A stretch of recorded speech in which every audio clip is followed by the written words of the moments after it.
प्यारे भक्तों, आज का दिन बेहद शुभ है क्योंकि आज माता लक्ष्मी का दिन है। माँ लक्ष्मी का दिन सबसे कल्याणकारी दिन माना जाता है क्योंकि इस दिन माँ स्वयं अपने भक्तों के घर में वास करने आती हैं और यदि कोई भक्त माता को प्रसन्न कर दे तो इस दिन से ही उस भक्त के जीवन की कायापलट हो जाती है। माँ लक्ष्मी स्वयं ऐसे भक्त के जीवन में धन का भंडार लगा देती हैं। ऐसे भक्त के जीवन में इतना अधिक धन बरसने लगता है कि स्वयं उसे अपनी आंखों पर विश्वास नहीं होता। यदि आप भी माँ लक्ष्मी को आज प्रसन्न करना चाहते हैं और अपने जीवन की गरीबी मिटाना चाहते हैं तो आज आपको जो मंत्र हम सुनाने वाले हैं, इस मंत्र को केवल 21 बार पूर्ण श्रद्धा के साथ जाप करना है। जब आप इस मंत्र को पूर्ण श्रद्धा के साथ 21 बार जप करेंगे तब आप पर माँ लक्ष्मी प्रसन्न होकर आपको वरदान देंगी एवं आपकी गरीबी और सभी प्रकार के दुखों को हमेशा के लिए मिटा देंगी। शुक्रवार का दिन सबसे उत्तम दिन माना जाता है माँ को प्रसन्न करने के लिए, इसलिए यह दिन खास रूप से विशेष माना गया है। यदि किसी कारण से आप माँ लक्ष्मी के मंत्र का जाप करने में असमर्थ हैं तो भी आपको घबराने की आवश्यकता नहीं है। आप बस माता लक्ष्मी के इस मंत्र को जो हम आपको सुनाने वाले हैं मात्र 108 बार अपने मोबाइल पर लगाकर सुनना। 108 बार इस मंत्र को चलाने से आपको वही लाभ मिलेगा जो मंत्र को सुनने से मिलता है। तो चलिए इस मंत्र की शुरुआत करते हैं। मम गृहे धनस्य पूर्तिं कुरु, सर्वेषां दुःखानां निवारय। मम गृहे धनस्य पूर्तिं कुरु, सर्वेषां दुःखानां निवारय। मम गृहे धनस्य पूर्तिं कुरु, सर्वेषां दुःखानां निवारय। मम गृहे धनस्य पूर्तिं कुरु, सर्वेषां दुःखानां निवारय। मम गृहे धनस्य पूर्तिं कुरु, सर्वेषां दुःखानां निवारय। मम गृहे धनस्य पूर्तिं कुरु, सर्वेषां दुःखानां निवारय। मम गृहे धनस्य पूर्तिं कुरु, सर्वेषां दुःखानां निवारय। मम गृहे धनस्य पूर्तिं कुरु, सर्वेषां दुःखानां निवारय। मम गृहे धनस्य पूर्तिं कुरु, सर्वेषां दुःखानां निवारय। मम गृहे धनस्य पूर्तिं कुरु, सर्वेषां दुःखानां निवारय। मम गृहे धनस्य पूर्तिं कुरु, सर्वेषां दुःखानां निवारय। मम गृहे धनस्य पूर्तिं कुरु, सर्वेषां दुःखानां निवारय। मम गृहे धनस्य पूर्तिं कुरु, सर्वेषां दुःखानां निवारय। मम गृहे धनस्य पूर्तिं कुरु, सर्वेषां दुःखानां निवारय। मम गृहे धनस्य पूर्तिं कुरु, सर्वेषां दुःखानां निवारय। मम गृहे धनस्य पूर्तिं कुरु, सर्वेषां दुःखानां निवारय। मम गृहे धनस्य पूर्तिं कुरु, सर्वेषां दुःखानां निवारय। मम गृहे धनस्य पूर्तिं कुरु। सर्वेषां दुःखानां निवारय। मम गृहे धनस्य पूर्तिं कुरु। सर्वेषां दुःखानां निवारय। मम गृहे धनस्य पूर्तिं कुरु। सर्वेषां दुःखानां निवारय। मम गृहे धनस्य पूर्तिं कुरु। सर्वेषां दुःखानां निवारय। मम गृहे धनस्य पूर्तिं कुरु।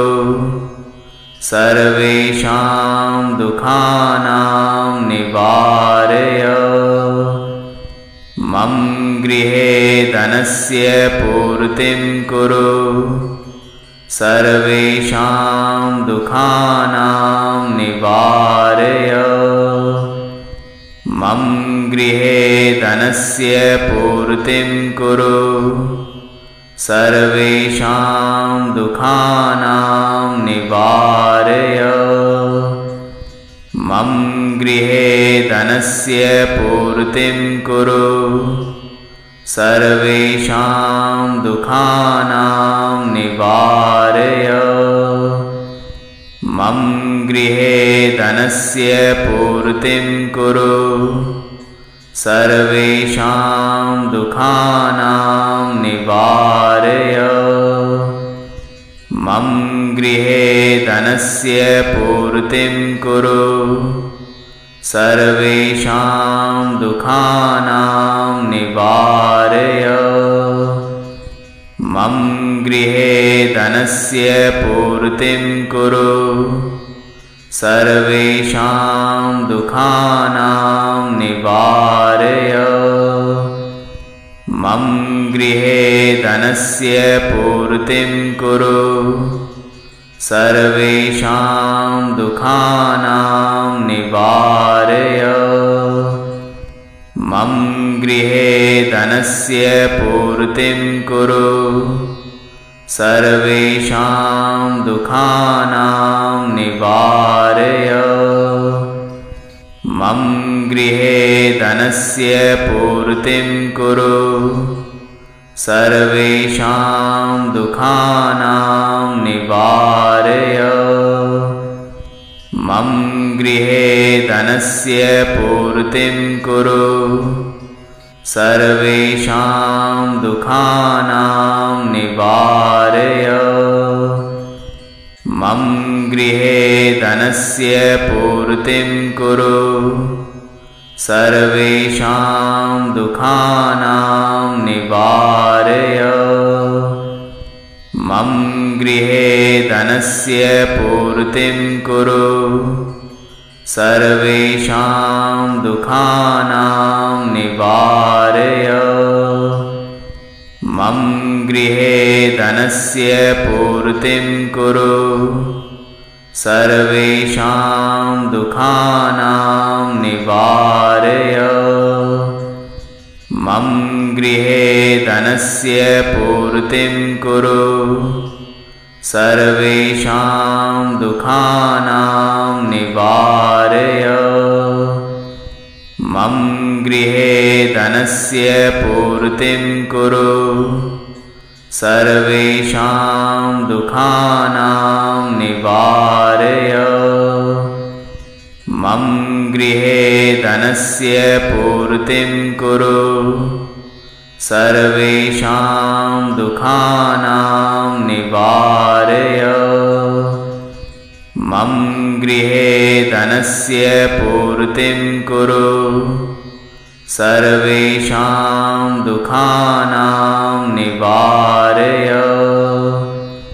मम गृहे धनस्य पूर्तिं कुरु। सर्वेषां दुःखानां निवारय। मम गृहे धनस्य पूर्तिं कुरु सर्वेषां दुःखानां निवारय मम गृहे धनस्य पूर्तिं कुरु सर्वेषां दुःखानां निवारय मम गृहे धनस्य पूर्तिं कुरु सर्वेषां दुःखानां निवारय मम गृहे धनस्य पूर्तिं कुरु सर्वेषां दुःखानां निवारय मम गृहे धनस्य पूर्तिं कुरु सर्वेषां दुःखानां निवारय मम गृहे धनस्य पूर्तिं कुरु सर्वेषां दुःखानां निवारय मम गृहे धनस्य पूर्तिं कुरु सर्वेषां दुःखानां निवारय मम गृहे धनस्य पूर्तिं कुरु सर्वेषां दुःखानां निवारय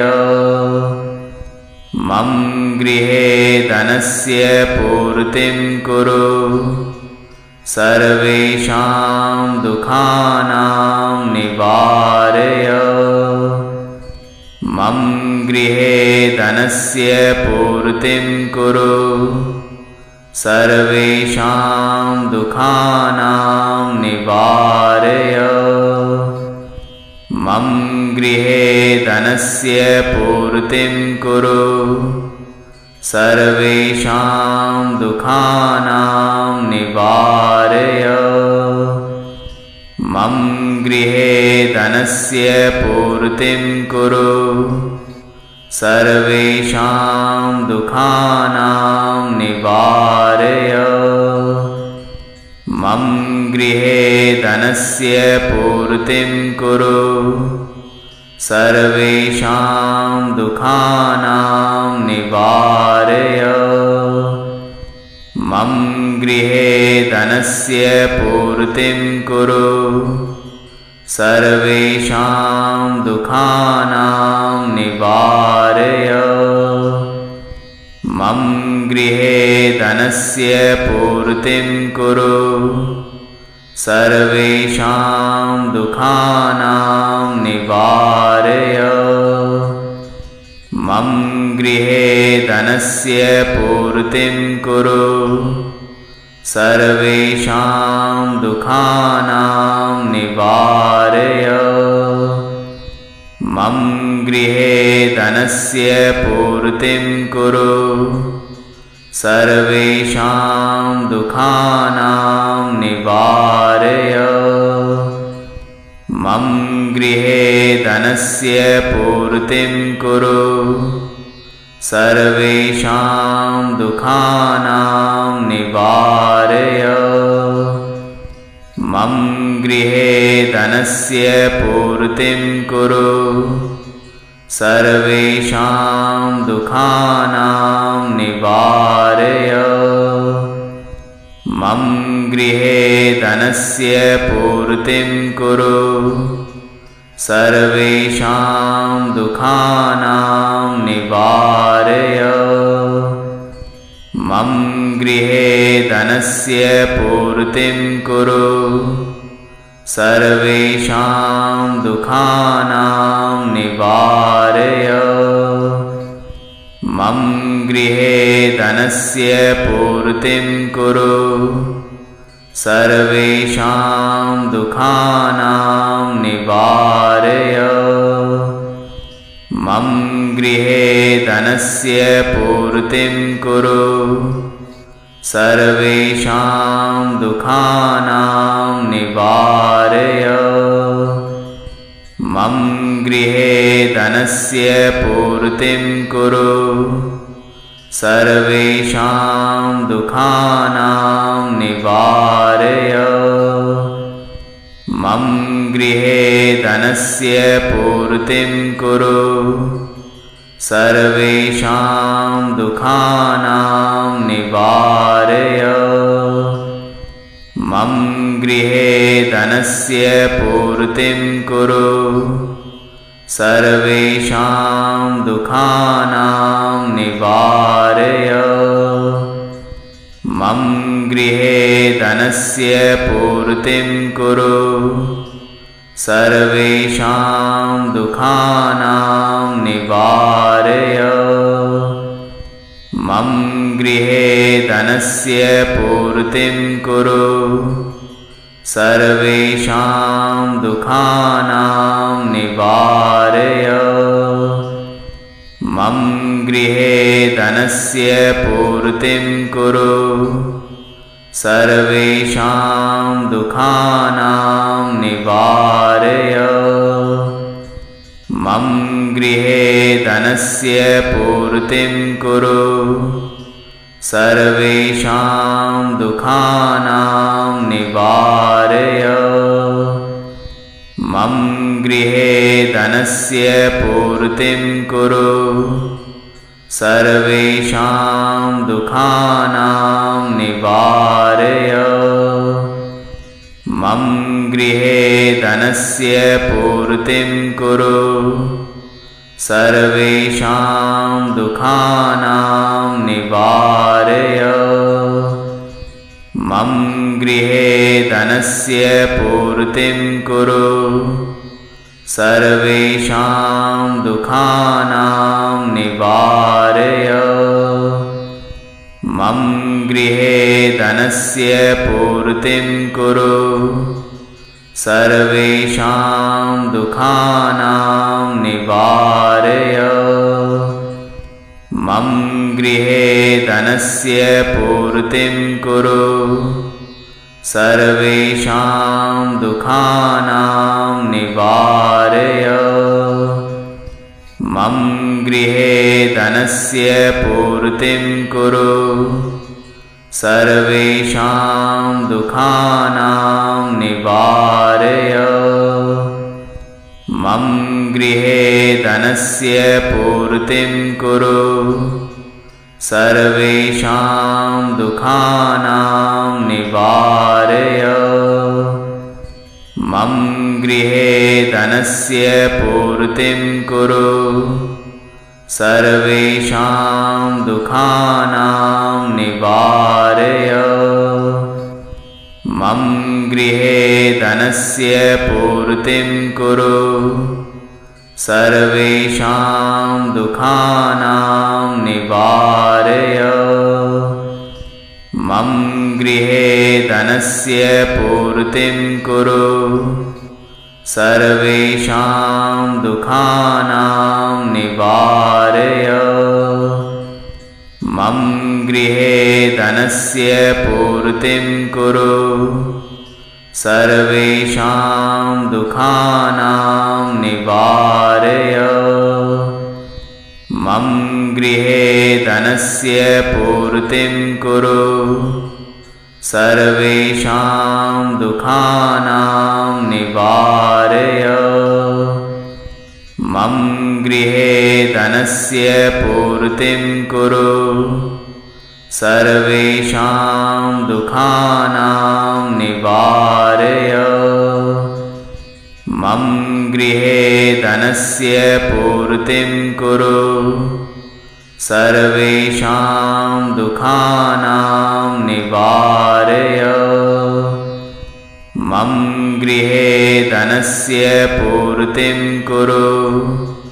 सर्वेषां दुःखानां निवारय। मम गृहे धनस्य पूर्तिं कुरु। सर्वेषां दुःखानां निवारय। मम गृहे धनस्य पूर्तिं कुरु। सर्वेषां दुःखानां निवारय। मम गृहे धनस्य पूर्तिं कुरु सर्वेषां दुःखानां निवारय मम गृहे धनस्य पूर्तिं कुरु सर्वेषां दुःखानां निवारय मम गृहे धनस्य पूर्तिं कुरु सर्वेषां दुःखानां निवारय मम गृहे धनस्य पूर्तिं कुरु सर्वेषां दुःखानां निवारय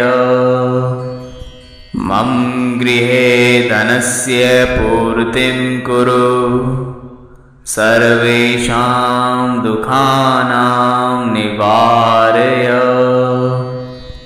मम गृहे धनस्य पूर्तिं कुरु सर्वेषां दुःखानां निवारय मम गृहे धनस्य पूर्तिं कुरु सर्वेषां दुःखानां निवारय मम गृहे धनस्य पूर्तिं कुरु सर्वेषां दुःखानां निवारय मम गृहे धनस्य पूर्तिं कुरु सर्वेषां दुःखानां निवारय मम गृहे धनस्य पूर्तिं कुरु सर्वेषां दुःखानां निवारय मम गृहे धनस्य पूर्तिं कुरु सर्वेषां दुःखानां निवारय मम गृहे धनस्य पूर्तिं कुरु सर्वेषां दुःखानां निवारय मम गृहे धनस्य पूर्तिं कुरु सर्वेषां दुःखानां निवारय मम गृहे धनस्य पूर्तिं कुरु सर्वेषां दुःखानां निवारय मम गृहे धनस्य पूर्तिं कुरु सर्वेषां दुःखानां निवारय मम गृहे धनस्य पूर्तिं कुरु सर्वेषां दुःखानां निवारय मम गृहे धनस्य पूर्तिं कुरु सर्वेषां दुःखानां निवारय मम गृहे धनस्य पूर्तिं कुरु सर्वेषां दुःखानां निवारय मम गृहे धनस्य पूर्तिं कुरु सर्वेषां दुःखानां निवारय मम गृहे धनस्य पूर्तिं कुरु सर्वेषां दुःखानां निवारय मम गृहे धनस्य पूर्तिं कुरु सर्वेषां दुःखानां निवारय मम गृहे धनस्य पूर्तिं कुरु सर्वेषां दुःखानां निवारय मम गृहे धनस्य पूर्तिं कुरु सर्वेषां दुःखानां निवारय मम गृहे धनस्य पूर्तिं कुरु सर्वेषां दुःखानां निवारय। मम गृहे धनस्य पूर्तिं कुरु। सर्वेषां दुःखानां निवारय। मम गृहे धनस्य पूर्तिं कुरु। सर्वेषां दुःखानां निवारय। मम गृहे धनस्य पूर्तिं कुरु। सर्वेषां दुःखानां निवारय। मम गृहे धनस्य पूर्तिं कुरु। सर्वेषां दुःखानां निवारय। मम गृहे धनस्य पूर्तिं कुरु। सर्वेषां दुःखानां निवारय। मम गृहे धनस्य पूर्तिं कुरु। सर्वेषां दुःखानां निवारय। मम गृहे धनस्य पूर्तिं कुरु। सर्वेषां दुःखानां निवारय। मम गृहे धनस्य पूर्तिं कुरु। सर्वेषां दुःखानां निवारय। मम गृहे धनस्य पूर्तिं कुरु। सर्वेषां दुःखानां निवारय। मम गृहे धनस्य पूर्तिं कुरु।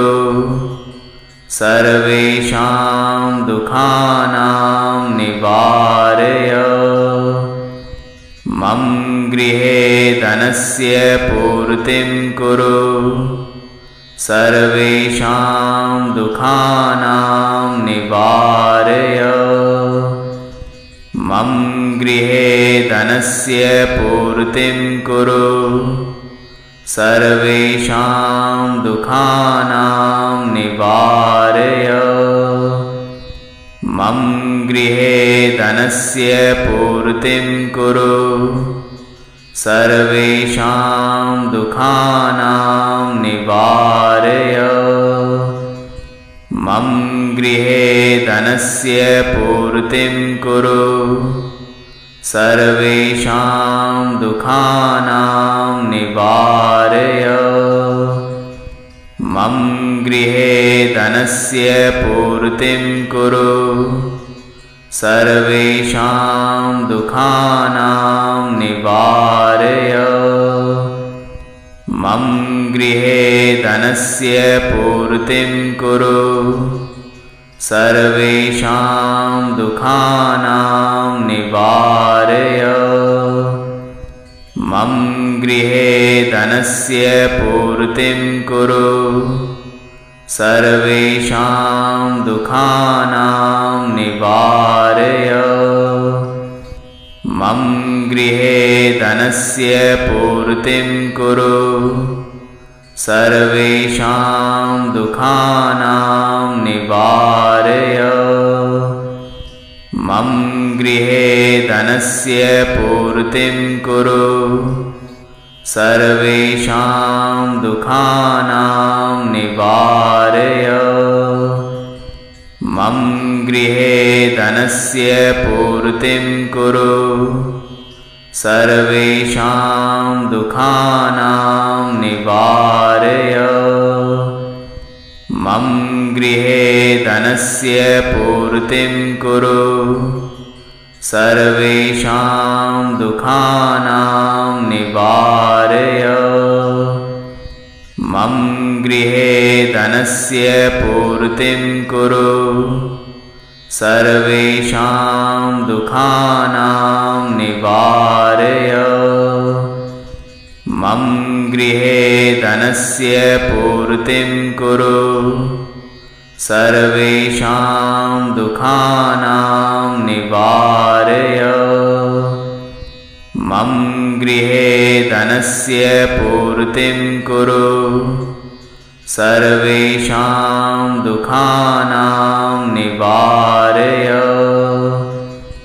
मम गृहे धनस्य पूर्तिं कुरु सर्वेषां दुःखानां निवारय मम गृहे धनस्य पूर्तिं कुरु सर्वेषां दुःखानां निवारय मम गृहे धनस्य पूर्तिं कुरु सर्वेषां दुःखानां निवारय मम गृहे धनस्य पूर्तिं कुरु सर्वेषां दुःखानां निवारय मम गृहे धनस्य पूर्तिं कुरु सर्वेषां दुःखानां निवारय मम गृहे धनस्य पूर्तिं कुरु सर्वेषां दुःखानां निवारय मम गृहे धनस्य पूर्तिं कुरु सर्वेषां दुःखानां निवारय मम गृहे धनस्य पूर्तिं कुरु सर्वेषां दुःखानां निवारय मम गृहे धनस्य पूर्तिं कुरु सर्वेषां दुःखानां निवारय मम गृहे धनस्य पूर्तिं कुरु सर्वेषां दुःखानां निवारय मम गृहे धनस्य पूर्तिं कुरु सर्वेषां दुःखानां निवारय मम गृहे धनस्य पूर्तिं कुरु सर्वेषां दुःखानां निवारय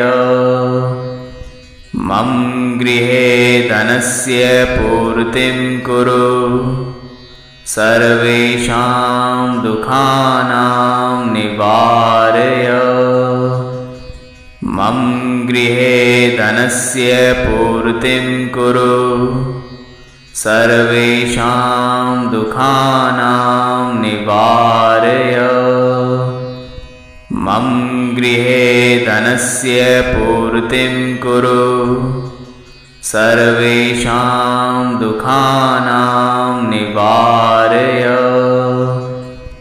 मम गृहे धनस्य पूर्तिं कुरु सर्वेषां दुःखानां निवारय मम गृहे धनस्य पूर्तिं कुरु सर्वेषां दुःखानां निवारय मम गृहे धनस्य पूर्तिं कुरु सर्वेषां दुःखानां निवारय मम गृहे धनस्य पूर्तिं कुरु सर्वेषां दुःखानां निवारय मम गृहे धनस्य पूर्तिं कुरु सर्वेषां दुःखानां निवारय मम गृहे धनस्य पूर्तिं कुरु सर्वेषां दुःखानां निवारय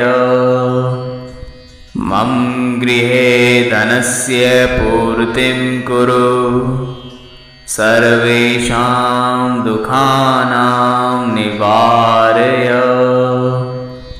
मम गृहे धनस्य पूर्तिं कुरु सर्वेषां दुःखानां निवारय। मम गृहे धनस्य पूर्तिं कुरु। सर्वेषां दुःखानां निवारय। मम गृहे धनस्य पूर्तिं कुरु।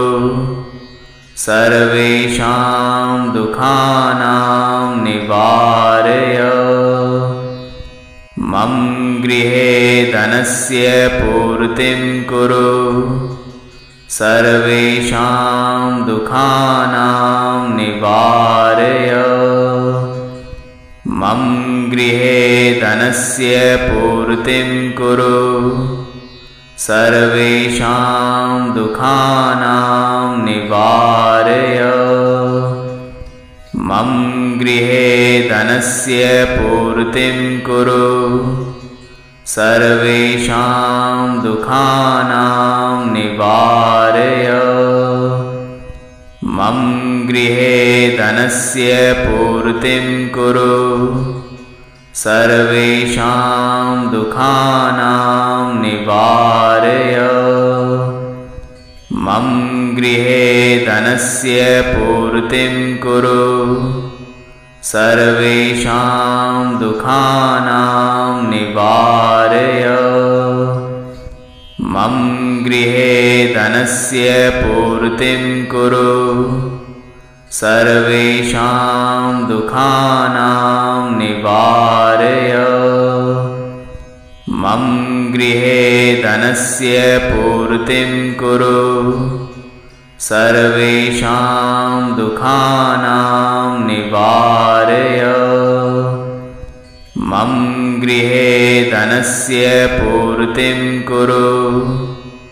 सर्वेषां दुःखानां निवारय। मम गृहे धनस्य पूर्तिं कुरु। सर्वेषां दुःखानां निवारय। मम गृहे धनस्य पूर्तिं कुरु। सर्वेषां दुःखानां निवारय। मम गृहे धनस्य पूर्तिं कुरु।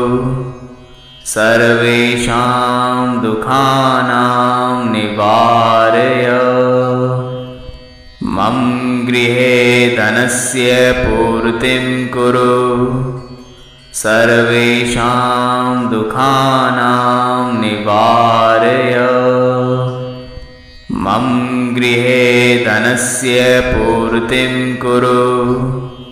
सर्वेषां दुःखानां निवारय। मम गृहे धनस्य पूर्तिं कुरु। सर्वेषां दुःखानां निवारय। मम गृहे धनस्य पूर्तिं कुरु। सर्वेषां दुःखानां निवारय। मम गृहे धनस्य पूर्तिं कुरु। सर्वेषां दुःखानां निवारय। मम गृहे धनस्य पूर्तिं कुरु। सर्वेषां दुःखानां निवारय। मम गृहे धनस्य पूर्तिं कुरु। सर्वेषां दुःखानां निवारय। मम गृहे धनस्य पूर्तिं कुरु। सर्वेषां दुःखानां निवारय।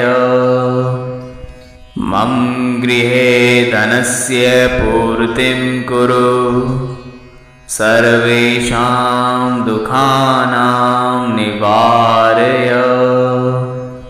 मम गृहे धनस्य पूर्तिं कुरु। सर्वेषां दुःखानां निवारय। मम गृहे धनस्य पूर्तिं कुरु सर्वेषां दुःखानां निवारय मम गृहे धनस्य पूर्तिं कुरु सर्वेषां दुःखानां निवारय मम गृहे धनस्य पूर्तिं कुरु सर्वेषां दुःखानां निवारय मम गृहे धनस्य पूर्तिं कुरु सर्वेषां दुःखानां निवारय मम गृहे धनस्य पूर्तिं कुरु सर्वेषां दुःखानां निवारय मम गृहे धनस्य पूर्तिं कुरु सर्वेषां दुःखानां निवारय मम गृहे धनस्य पूर्तिं कुरु सर्वेषां दुःखानां निवारय मम गृहे धनस्य पूर्तिं कुरु सर्वेषां दुःखानां निवारय मम गृहे धनस्य पूर्तिं कुरु सर्वेषां दुःखानां निवारय मम गृहे धनस्य पूर्तिं कुरु सर्वेषां दुःखानां निवारय मम गृहे धनस्य पूर्तिं कुरु सर्वेषां दुःखानां निवारय मम गृहे धनस्य पूर्तिं कुरु सर्वेषां दुःखानां निवारय मम गृहे धनस्य पूर्तिं कुरु सर्वेषां दुःखानां निवारय मम गृहे धनस्य पूर्तिं कुरु सर्वेषां दुःखानां निवारय मम गृहे धनस्य पूर्तिं कुरु सर्वेषां दुःखानां निवारय मम गृहे धनस्य पूर्तिं कुरु सर्वेषां दुःखानां निवारय मम गृहे धनस्य पूर्तिं कुरु सर्वेषां दुःखानां निवारय मम गृहे धनस्य पूर्तिं कुरु सर्वेषां दुःखानां निवारय मम गृहे धनस्य पूर्तिं कुरु सर्वेषां दुःखानां निवारय मम गृहे धनस्य पूर्तिं कुरु सर्वेषां दुःखानां निवारय मम गृहे धनस्य पूर्तिं कुरु सर्वेषां दुःखानां निवारय मम गृहे धनस्य पूर्तिं कुरु सर्वेषां दुःखानां निवारय मम गृहे धनस्य पूर्तिं कुरु सर्वेषां दुःखानां निवारय मम गृहे धनस्य पूर्तिं कुरु सर्वेषां दुःखानां निवारय। मम गृहे धनस्य पूर्तिं कुरु। सर्वेषां दुःखानां निवारय। मम गृहे धनस्य पूर्तिं कुरु। सर्वेषां दुःखानां निवारय। मम गृहे धनस्य पूर्तिं कुरु। सर्वेषां दुःखानां निवारय। मम गृहे धनस्य पूर्तिं कुरु। सर्वेषां दुःखानां निवारय। मम गृहे धनस्य पूर्तिं कुरु। सर्वेषां दुःखानां निवारय। मम गृहे धनस्य पूर्तिं कुरु। सर्वेषां दुःखानां निवारय। मम गृहे धनस्य पूर्तिं कुरु। सर्वेषां दुःखानां निवारय। मम गृहे धनस्य पूर्तिं कुरु। सर्वेषां दुःखानां निवारय। मम गृहे धनस्य पूर्तिं कुरु। सर्वेषां दुःखानां निवारय। मम गृहे धनस्य पूर्तिं कुरु। सर्वेषां दुःखानां निवारय। मम गृहे धनस्य पूर्तिं कुरु। सर्वेषां दुःखानां निवारय। मम गृहे धनस्य पूर्तिं कुरु। सर्वेषां दुःखानां निवारय। मम गृहे धनस्य पूर्तिं कुरु।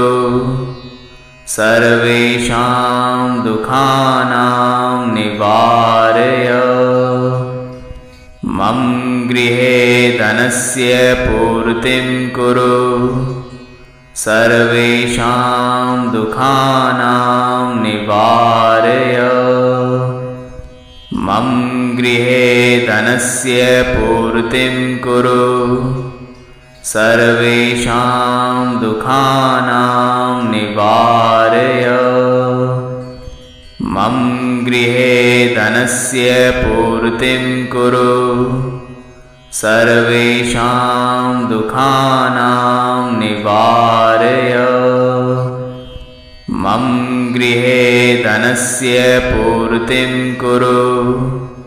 सर्वेषां दुःखानां निवारय। मम गृहे धनस्य पूर्तिं कुरु। सर्वेषां दुःखानां निवारय। मम गृहे धनस्य पूर्तिं कुरु। सर्वेषां दुःखानां निवारय। मम गृहे धनस्य पूर्तिं कुरु। सर्वेषां दुःखानां निवारय। मम गृहे धनस्य पूर्तिं कुरु। सर्वेषां दुःखानां निवारय। मम गृहे धनस्य पूर्तिं कुरु। सर्वेषां दुःखानां निवारय। मम गृहे धनस्य पूर्तिं कुरु। सर्वेषां दुःखानां निवारय। मम गृहे धनस्य पूर्तिं कुरु सर्वेषां दुःखानां निवारय मम गृहे धनस्य पूर्तिं कुरु सर्वेषां दुःखानां निवारय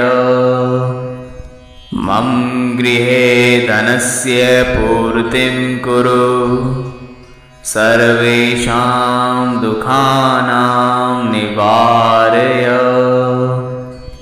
मम गृहे धनस्य पूर्तिं कुरु सर्वेषां दुःखानां निवारय मम गृहे धनस्य पूर्तिं कुरु सर्वेषां दुःखानां निवारय